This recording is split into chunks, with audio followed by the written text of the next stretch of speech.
Hai guys, gue Reza dari channel Jago Pajak. Kali ini gue akan bahas tentang objek pajak gitu ya. Nah,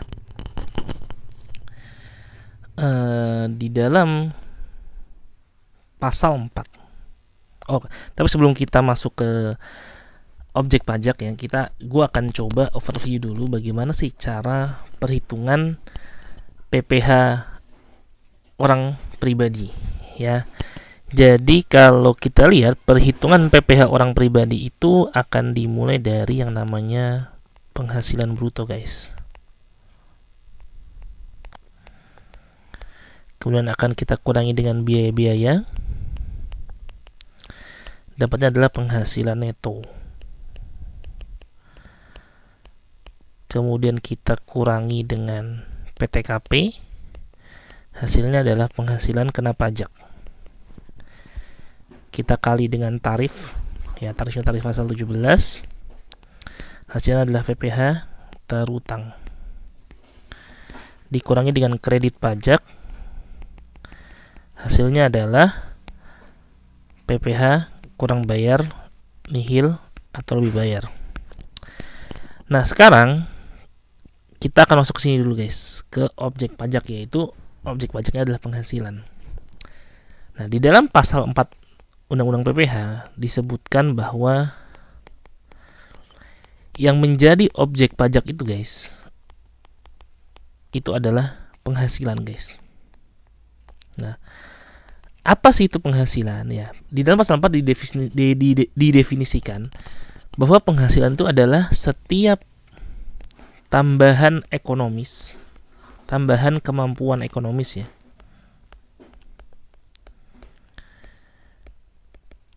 yang diterima atau diperoleh oleh wajib pajak.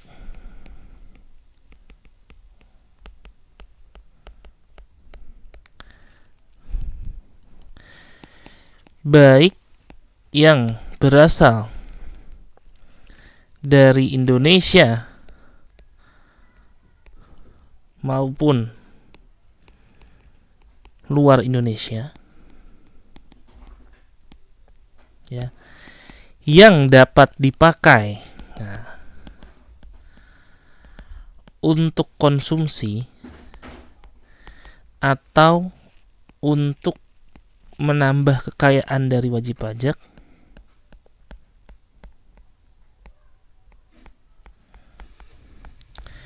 dengan nama dan dalam bentuk apapun. Nah ini ya, dengan nama dan dalam bentuk apapun. Nah, dari definisi ini guys, kita bisa lihat bahwa pengertian penghasilan yang dianut dalam Undang-Undang PPh itu adalah konsep penghasilan dalam arti luas, yang artinya seluruh setiap tambahan ekonomis, setiap tambahan kemampuan ekonomis yang diterima oleh atau diperoleh oleh wajib pajak yang bisa digunakan untuk konsumsi atau menambah kekayaan wajib pajak, baik berasal dari Indonesia maupun luar Indonesia, apapun namanya, itu adalah penghasilan. Contoh misalnya, ada orang nemu duit di jalan 100 juta misalnya, tiba-tiba nemu duit. Nah, ketika dia nemu duit, itu kan bisa menjadi, itu adalah tambahan kemampuan ekonomis dia, diterima sama dia, kemudian dapat dipakai untuk konsumsi. Dia bisa beli sesuatu, atau bisa belanja sesuatu, atau bisa menambah kekayaan, bisa dia tabung. Nah, itu menjadi penghasilan. Nah, oleh karena itu, penghasilan yang dianut di pasal 4 Undang-Undang PPh ini adalah penghasilan dalam arti luas. Seperti itu. Nah, penghasilan yang diatur di pasal 4 itu ada 3 guys. Ada 3 jenis penghasilan. Yang pertama adalah penghasilan yang sifatnya non-final, sebagaimana diatur dalam pasal 4 ayat 1 Undang-Undang PPh. Kemudian ada penghasilan yang bersifat final, sebagaimana diatur di pasal 4 ayat 2 Undang-Undang PPh. Dan ada penghasilan yang dia non objek pajak, yang tidak termasuk sebagai objek pajak, masuk di pasal 4 ayat 3 Undang-Undang PPh.